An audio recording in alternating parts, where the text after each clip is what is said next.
Bienvenue dans cette nouvelle édition du QG News. Au sommaire de l'actualité, les émissaires de l'ONU accueillis par une nuit de violence au Burundi rencontreront ce vendredi le président Pierre Nkurunziza. Objectif, convaincre ce dernier de reprendre les discussions et d'autoriser le déploiement d'une force africaine. Edem Kodio parviendra-t-il à débloquer la situation en République démocratique du Congo? Le médiateur de l'Union africaine s'est entretenu avec toutes les parties prenantes et bénéficie du soutien des Nations Unies et puis 176 milliards de francs CFA. C'est ce que doivent Orange, MTN et Camtel à l'État du Cameroun. Ces opérateurs de téléphonie mobile ont été épinglés par la Commission nationale anti-corruption. Mais avant de développer ces titres, couvre-feu décrété en Tunisie. La mesure prend effet à 20h ce vendredi 22 janvier et concerne l'ensemble du territoire national. Elle intervient après 4 jours de manifestations de sans-emploi qui ont donné lieu à des affrontements avec les forces de l'ordre.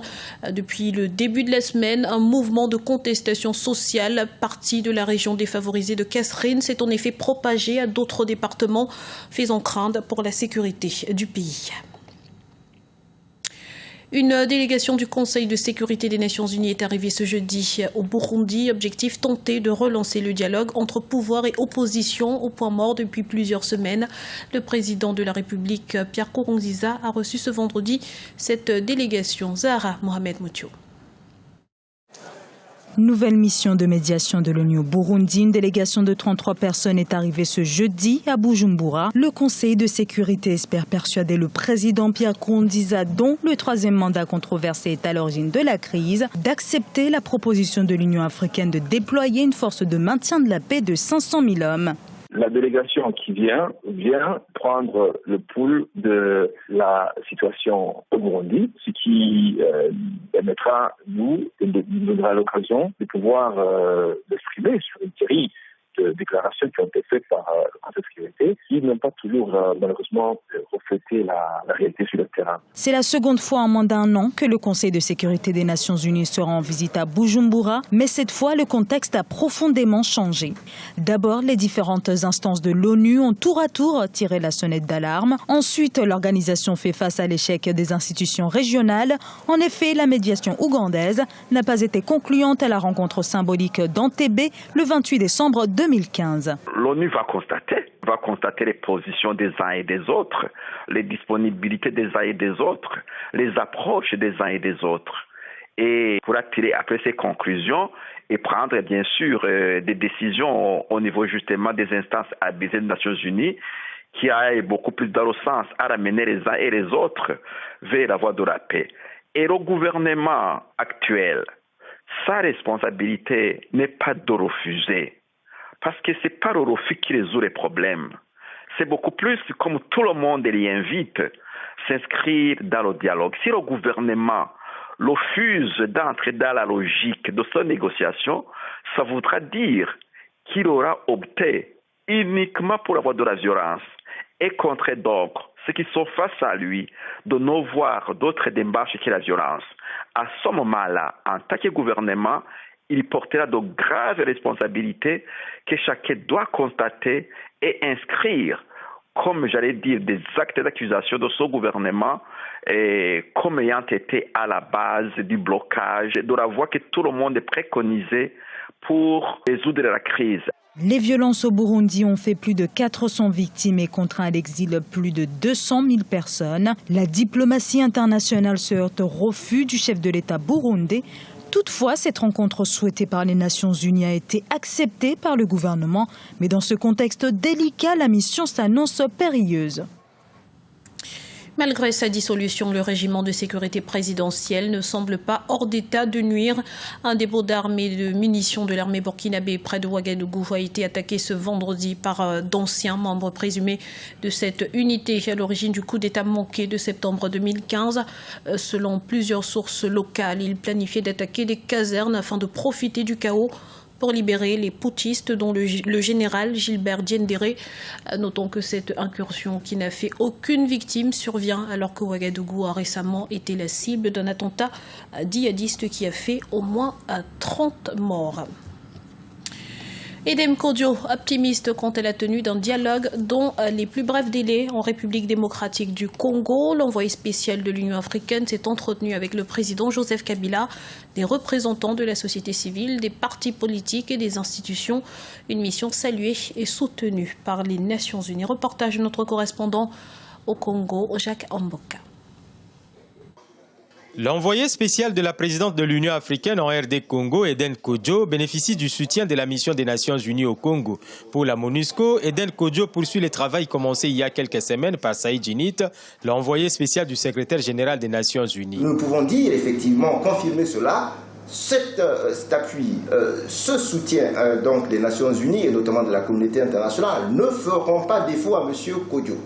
Nous voulons qu'il engage effectivement, j'allais dire, cette médiation de facilitation aussi dans le cadre du dialogue national avec l'appui technique, logistique et puis tout ce dont il a besoin. Nous allons mettre cela à sa disposition pour qu'il réussisse sa mission. Bien que ne faisant pas l'unanimité au sein de l'opposition congolaise, la désignation d'Eden Kodjo a tout de même fléchi la position de certains opposables pro-dialogue qui s'opposaient à la médiation étrangère. Nous étions pour un dialogue entre les Congolais sans interférence extérieure. Mais comme nous sommes les Congolais, nous sommes les Africains et nous sommes membres de l'Union africaine, nous avons accueilli avec joie cette désignation d'Eden Kodjo parce qu'elle va nous permettre de débloquer la situation. Et ça fait 7 mois qu'on patauge, qu'on ne s'entend pas. Le fait que Ban Ki-moon a pris trop du temps pour répondre et que l'Union africaine désigne un facilitateur, pour nous, nous sommes d'accord. Le dialogue politique initié par le président de la République, Joseph Kabila, pour aplanir les divergences sur le processus électoral a connu de nombreux blocages. Eden Kodjo est arrivé à Kinshasa mardi 19 janvier dans le but de relancer ces dialogues. Une mission qu'a tenté sans résultat Saïd Djinit, l'envoyé spécial du secrétaire général des Nations Unies. Dans l'actualité également, le campus universitaire de Lomé au Togo a été ce jeudi le théâtre d'affrontements entre étudiants et forces de l'ordre.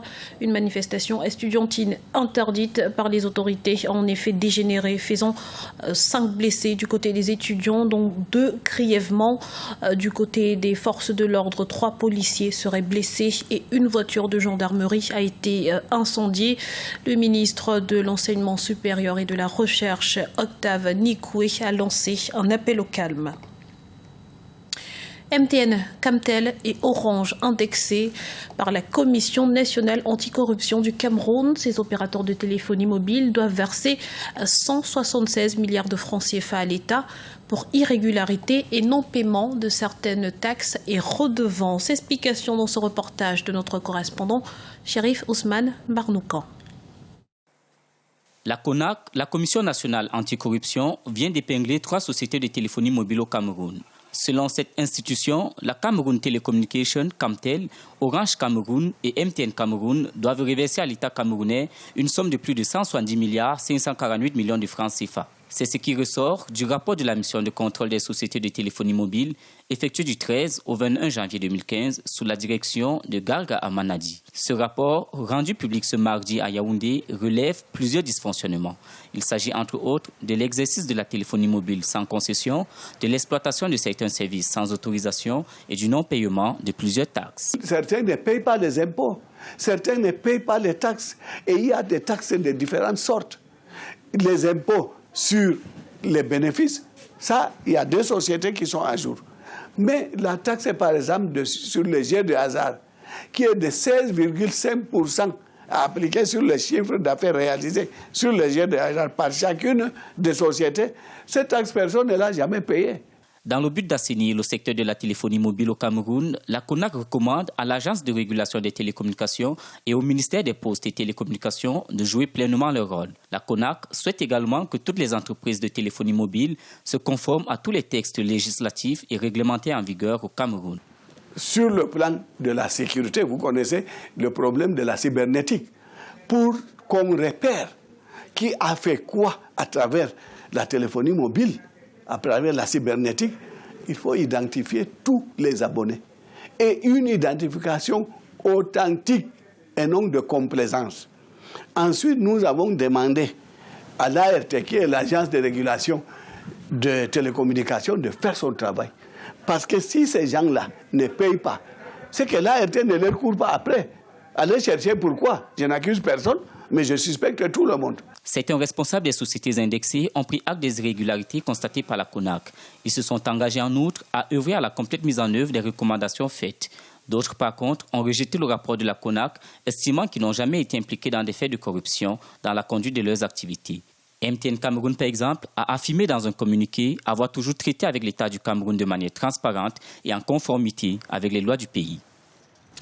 Du sport à présent avec le championnat d'Afrique des Nations qui se poursuit au Rwanda. Ce jeudi dans le groupe B, la République démocratique du Congo a décroché son ticket pour les quarts de finale grâce à sa victoire 4-2 sur l'Angola.